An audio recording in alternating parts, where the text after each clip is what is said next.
بسم اللہ الرحمن الرحیم۔ لاکھوں فرشتے اس شخص کو سلام کرتے ہیں 7، 8، 9 محرم الحرام، منگل، بدھ، جمعرات اس شخص کے گھر میں نور رزق برستا ہے۔ محترم ناظرین و کرام، 7، 8، 9 منگل، بدھ، جمعرات کے دن، ان 3 دنوں میں جو شخص بھی یہ عمل کرتا ہے، وہ مرد ہو یا خواہ عورت ہو، یہ عمل کرنے سے اللہ تعالیٰ اس کے نصیب کو کھول دیتا ہے، اس کا مقدر سنور جاتا ہے۔ لاکھوں فرشتے اس شخص کو سلام کرتے ہیں۔ اس شخص کے گھر میں رزق برستا ہے۔ ایک ہی دن کے اندر بڑی سے بڑی حاجت جو آپ سمجھتے ہیں کہ یہ ناممکن ہے، وہ بھی ممکن ہو جاتی ہے، اور یہ عمل بھی بڑا آسان سا ہے۔ بچہ اس عمل کو کر سکتا ہے، بالکل مختصر سا عمل ہے، اور اس عمل کا اجر و ثواب اور اس کی عمل کی طاقت اور اس عمل کے ذریعے رزق اتنا ملتا ہے کہ بندے کے گھر میں رزق رکھنے کی جگہ کم پڑ جاتی ہے۔ دیکھیں، یہ 2 اسماء اتنے طاقتور ہیں۔ جب اس عمل کو کیا جاتا ہے، کوئی بھی شخص ان 3 دنوں میں، بس دنوں کی قید ہے۔ دیکھیں، یہ موقع سال بعد ملتا ہے۔ ایک بار یہ موقع ہاتھ سے چلا گیا تو پھر دوبارہ اگلے سال ہی یہ موقع ملے گا۔ اس عمل کو لکھ کر رکھ لیں، اگلے سال بھی کام آئے گا۔ یہ عمل بالکل ہی آسان سا ہے، بڑا ہی مختصر سا ہے، اور عمل کو توجہ کے ساتھ سمجھیے گا، کیونکہ یہ اللہ والوں کا بتایا ہوا خاص عمل ہے، اور اللہ والوں کا بتایا ہوا عمل اگر اسی طریقے کے مطابق کر لیا جائے تو اللہ تعالیٰ اس عمل کی تاثیر اور اللہ والوں کی نکلی ہوئی زبان کے الفاظ کی طاقت سے اس بندے کو کامیابی عطا فرما دیتا ہے۔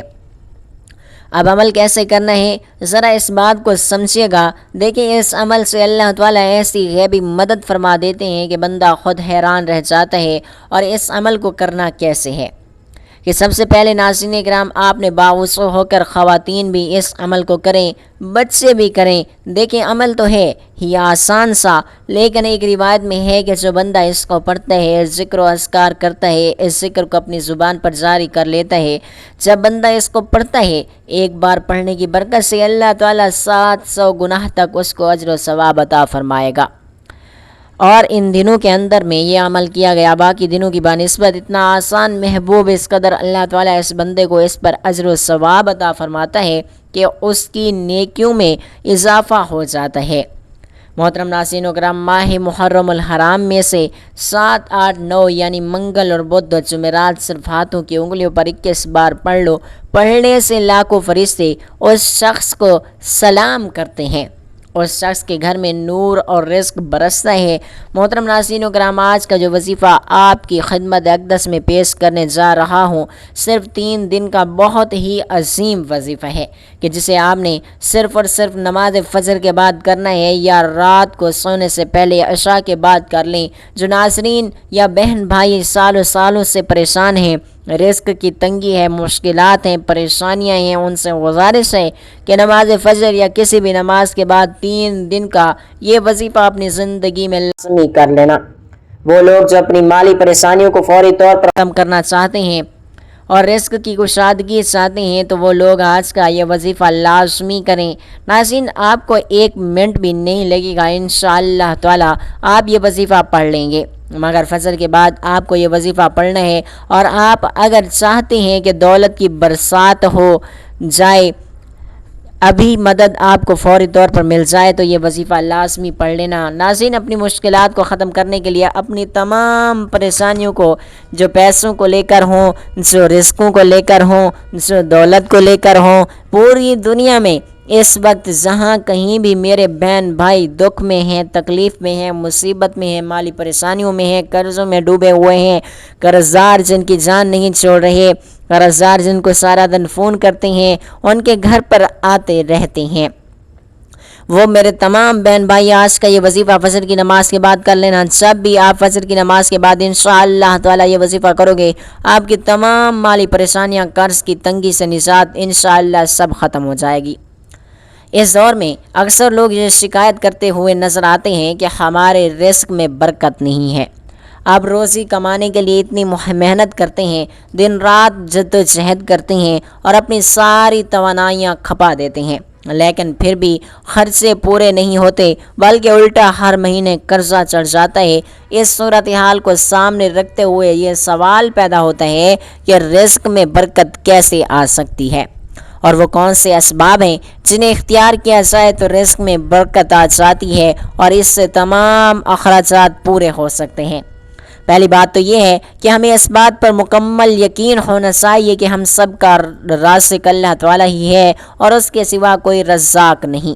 وہ دیگر اختیارات کی اس میں بھی وہ وحدہ لا شریک ہے۔ کائنات میں ہر جاندار کے رزق کا ذمہ اللہ تعالیٰ نے اپنے اوپر لے رکھا ہے اور اس کا فرمان ہے، زمین میں چلنے والے ہر جاندار کا رزق اللہ پاک کے ذمہ ہے اور رزق کے فیصلے اللہ تعالیٰ آسمان سے کرتا ہے۔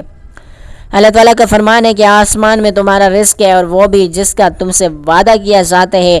رزق اللہ تعالیٰ کی ایک ایسی نعمت ہے کہ جس کی تقسیم کا اختیار اللہ تعالیٰ نے اپنے پاس رکھا ہے۔ اللہ تعالیٰ کا ارشاد ہے، مفہوم ہے کہ اللہ تعالیٰ تو خود ہی رزاق ہے، مستحق قوت والے ہیں۔ اللہ تعالیٰ لوگوں کو کشادہ اور وسیع رزق عطا کرتا ہے اور بعض لوگوں کے رزق میں تنگی فرما دیتا ہے۔ ایک منظم ضابطے کے مطابق اللہ تعالیٰ تمام مخلوقات کو اپنے وقت پر رزق پہنچاتا ہے، چاہے وہ زمین پر ہوں، چلنے اور رینگنے والے جاندار ہوں یا ہوا میں اڑنے والے پرندے ہوں۔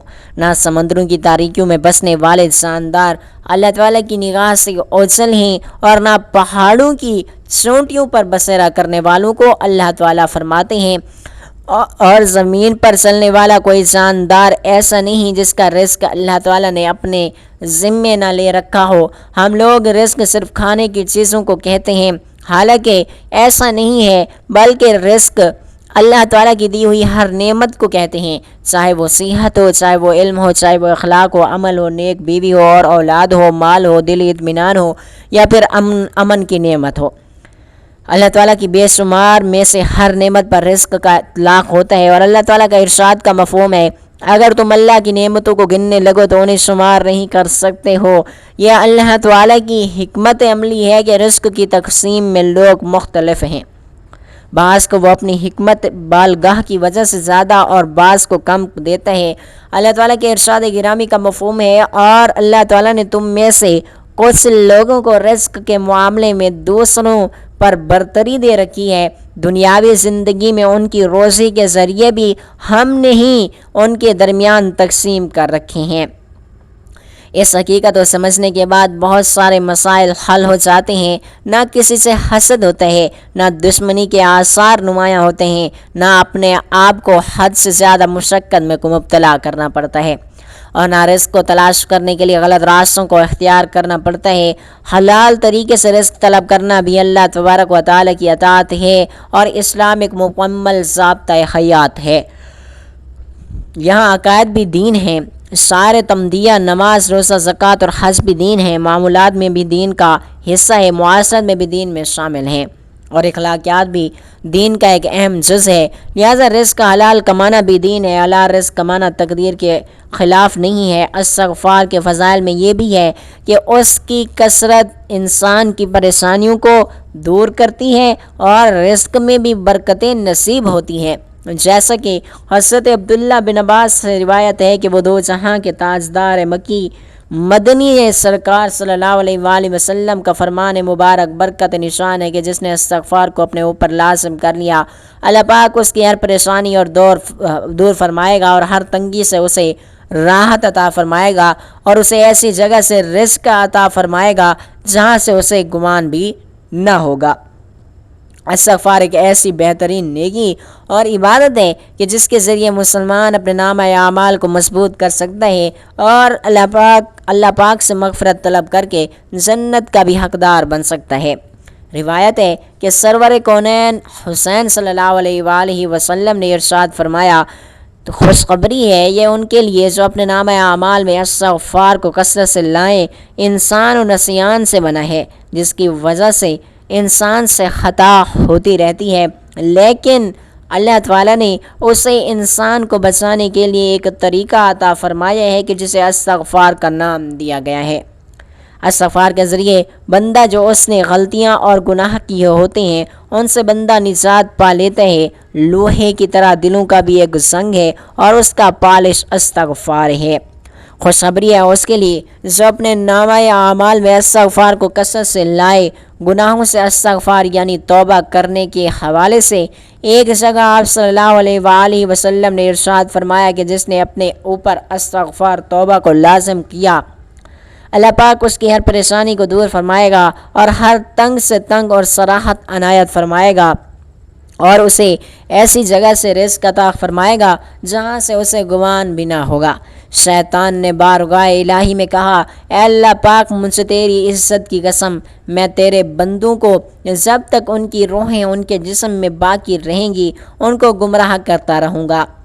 اللہ تعالیٰ نے فرمایا، مجھ سے اپنے عزت اور جلال کی قسم، جب تک وہ مجھ سے بخشش مانگتے رہیں گے میں انہیں بخشتا رہوں گا۔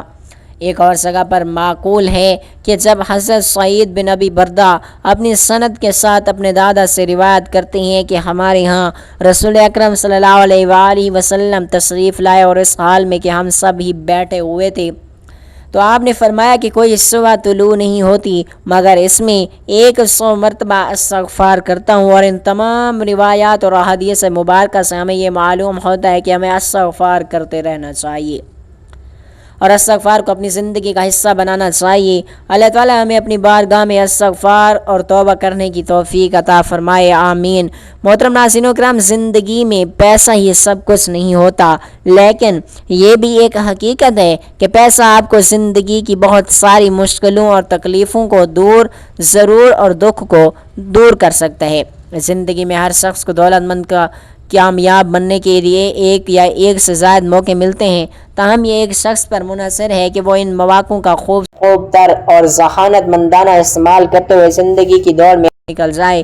یہ بھی ممکن ہے کہ زندگی کی دوڑ میں نکلنے کے مواقع کسی کو کم اور کسی کو زیادہ مزسر ہوتے ہیں، پھر کیا بچا ہے کہ ہر شخص ان موقعوں سے ان میں پناہ صلاحیتوں کے مطابق فائدہ حاصل نہیں کر پاتا۔ انسان کے اندر کچھ خصوصیات ہوتی ہیں، ان خصوصیات کی بنیاد پر ہی فیصلہ ہوتا ہے وہ انسان ان مواقعوں سے فائدہ اٹھاتے ہوئے کسی حد تک آگے نکل جانے کی صلاحیت رکھتا ہے۔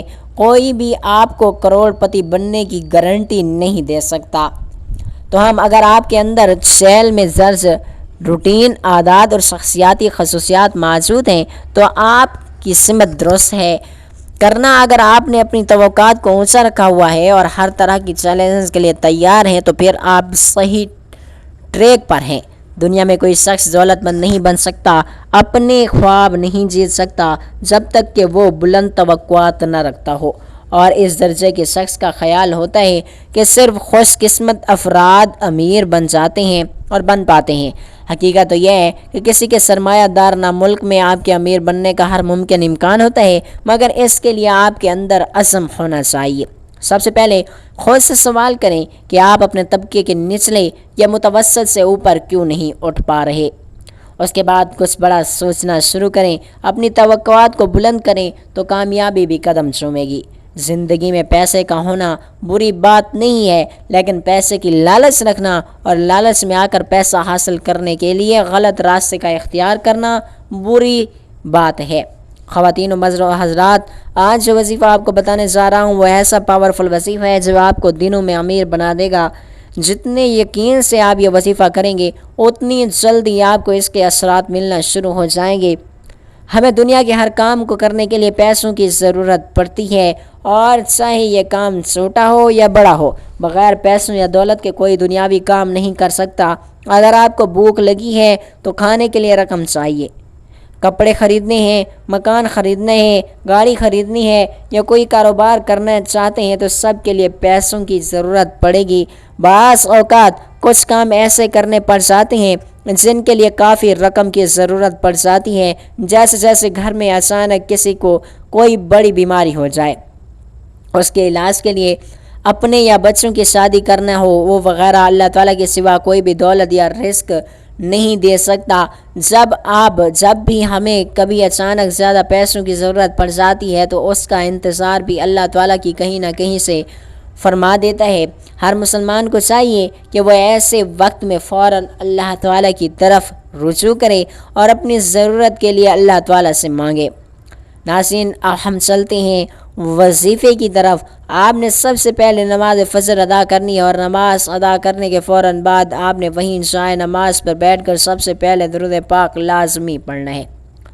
کوئی بھی درود پاک آپ پڑھ سکتے ہیں، آپ صلی اللہ علیہ وآلہ وسلم پڑھ لیں، یا آپ صلی اللہ علیہ محمد پڑھ لیں، یا آپ درود ابراہیمی بھی پڑھ لیں، وہ زیادہ اچھا ہے۔ اللہم صلی علی محمد وعلی آل محمد کما صلیت علی ابراہیم وعلی آل ابراہیم انک حمید مجید۔ اللہم بارک علی محمد وعلی آل محمد کما بارکت علی ابراہیم وعلی آل ابراہیم انک حمید مجید۔ ناظرین، دنیا کی اعلیٰ ترین مصروفیات حضور پاک صلی اللہ علیہ وآلہ وسلم پر درود پاک بھیجنا ہے، تو وظیفہ کرنے کے علاوہ بھی آپ حضور پاک صلی اللہ علیہ وآلہ وسلم پر کثرت سے درود و سلام بھیج سکتے ہیں، کیونکہ جو حضور پاک صلی اللہ علیہ وآلہ وسلم پر درود و سلام کا نذرانہ پیش کرتا ہے، اللہ تعالیٰ اس کے 10 گناہ مٹا دیتا ہے، اس کے 10 نیکیوں میں اضافہ فرما دیتا ہے، اور اس کے 10 درجات کو بلند کر دیتا ہے، اور اس کے لیے حضور پاک صلی اللہ علیہ وآلہ وسلم پر درود پاک لازم پڑھا کریں۔ جب درود پاک ایک مرتبہ آپ پڑھ لیں، اس کے فوراً بعد ہی آپ لوگوں کو سورۃ الکوثر کا یہ وظیفہ سب سے پہلے پڑھنا ہے۔ سورۃ الکوثر کا وظیفہ آپ نے اپنی زندگی میں بہت دفعہ کیا ہوگا، لیکن آج جو آپ کو عمل بتا رہا ہوں، سورۃ الکوثر جس ترتیب سے میں آپ کو بتاؤں گا، آپ کو پڑھنا ہے۔ محترم ناظرین و کرام، آپ نے اللہ الصمد اللہ الصمد اللہ الصمد اللہ الصمد 21 بار پڑھنا ہے۔ یہ وظیفہ آپ ہاتھوں کی انگلیوں پر بھی پڑھ سکتے ہیں، اور تسبیح کے دانوں پر بھی آپ چاہیں تو آپ اسے پڑھ لیں۔ اللہ الصمد پڑھنے کے بعد آپ نے استغفر اللہ استغفر اللہ استغفر اللہ 111 مرتبہ پڑھنا ہے، اور اس کے بعد آپ نے سورۃ الکوثر پڑھنی ہے۔ بسم اللہ الرحمن الرحیم پڑھ کر آپ نے سورۃ الکوثر پڑھنی ہے، اور سورۃ الکوثر آپ نے صرف اور صرف 11 مرتبہ پڑھنی ہے۔ بسم اللہ الرحمن الرحیم 11 مرتبہ سورۃ الکوثر پڑھنے کے بعد آپ نے آخر میں وہی درود پاک پڑھنا ہے جو عمل کے شروع میں آپ لوگوں نے پڑھا تھا۔ اب جیسے ہی یہ عمل آپ کر لیں گے تو انشاءاللہ آپ کی قسمت کے تالے کھل جائیں گے، غیبی مدد ہوگی۔ ناظرین، وظیفہ مکمل ہونے کے بعد اللہ پاک کی بارگاہ میں رو رو کر گڑ گڑا کر دعا کرنی ہے، اے اللہ رب ذوالجلال، سب مسلمانوں پر اپنا رحم و کرم فرما، ان کی تنگ دستیوں کو دور فرما، رزق میں وسعت عطا فرما، بیماروں کو شفا عطا فرما، ہمیشہ شکر کرنے والا بنا، اور ہماری دنیا اور آخرت کو سنوار دے، آمین ثم آمین۔ اس کے علاوہ ناظرین، اپنے والدین کے لیے کثرت سے دعائیں کریں، کیونکہ ناظرین بنو سلمہ میں سے ایک شخص رسول اللہ صلی اللہ علیہ وآلہ وسلم کے پاس آیا، اور اس نے دریافت کیا، یا رسول اللہ صلی اللہ علیہ وآلہ وسلم، میرے ماں باپ کے مجھ پر کچھ ایسے بھی حق ہیں جو ان کے مرنے کے بعد مجھے ادا کرنے چاہیے۔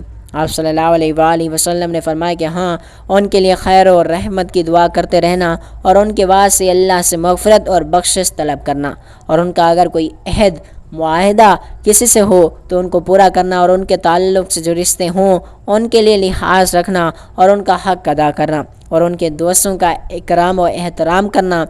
دعا ہے کہ اللہ تعالیٰ ہمارے والدین کا سایہ ہم پر قائم و دائم رکھے، اور جن کے والدین اس دنیا سے رخصت فرما گئے ہیں ان کی بخشش فرمائے، آمین ثم آمین۔ ناظرین، دعا ہے کہ اللہ تعالیٰ میرا سنانا اور آپ کا سننا اپنی پاک بارگاہ الہی میں قبول و منظور فرمائے، اور ہمیں نیک اعمال کرنے کی توفیق عطا فرمائے، اور ان پر عمل کرنے کی بھی توفیق عطا فرمائے۔ ناظرین کرام، گزارش ہے کہ اللہ تبارک و تعالیٰ کے 99 ناموں میں سے کوئی ایک نام کمنٹ سیکشن میں ضرور شیئر کر دیجیے گا۔